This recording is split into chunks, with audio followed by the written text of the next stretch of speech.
prophètes qui ont prophétisé touchant la grâce qui vous était réservée ont fait de ce salut l'objet de leurs recherches et de leurs investigations, voulant sonder l'époque et les circonstances marquées par l'Esprit de Christ qui était en eux et qui attestait d'avance les souffrances de Christ et la gloire dont elles seraient suivies.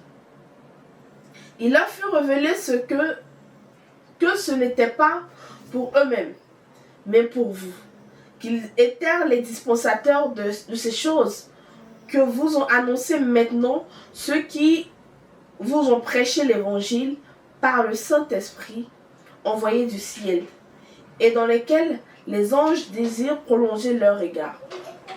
C'est pourquoi, saignez les reins de votre entendement, soyez sobres et ayez une entière espérance dans la grâce qui vous sera apportée lorsque Jésus-Christ apparaîtra. Comme des enfants obéissants, ne vous conformez pas aux convoitises que vous aviez autrefois quand vous étiez dans l'ignorance. Mais, puisque celui qui vous a appelé est saint, vous aussi, soyez saints dans toute votre conduite, selon qu'il est écrit, vous serez saints car je suis saint. Amen. Amen. Tu es béni au nom de Jésus. Amen. Bien-aimé dans le Seigneur Jésus, voici le passage qui ce matin nous est donné pour notre édification.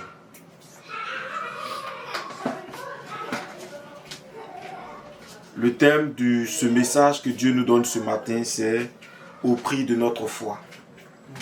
Au prix de notre foi. Est-ce que quelqu'un peut dire au prix de notre foi? Au prix de notre foi. Est-ce que quelqu'un peut bien le dire encore? Au prix de notre foi. Au prix de notre foi.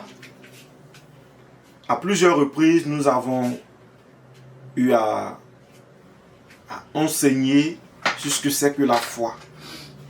Donc, à définir ce que c'est que la foi, à en donner tellement même de démonstrations qu'il n'est, selon moi, pas nécessaire ce matin de retourner encore dans la définition de ce que c'est que la foi.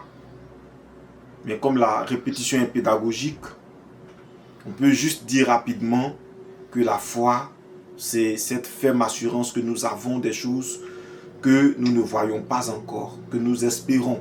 D'accord? Et le fait que nous soyons capables de démontrer quelque chose qui n'est pas encore visible, quelque chose qui n'est pas encore appelé à l'existence physique, le fait que nous la démontrions déjà dans le physique pour que ce qui est spirituel devienne physique. C'est ça la foi. Amen. Amen. Donc ce matin, nous parlons de cette foi-là, mais à quel prix? D'accord? Ou à quel prix elle devait être manifestée? Ou encore, quel est le prix que cette foi est capable de nous donner?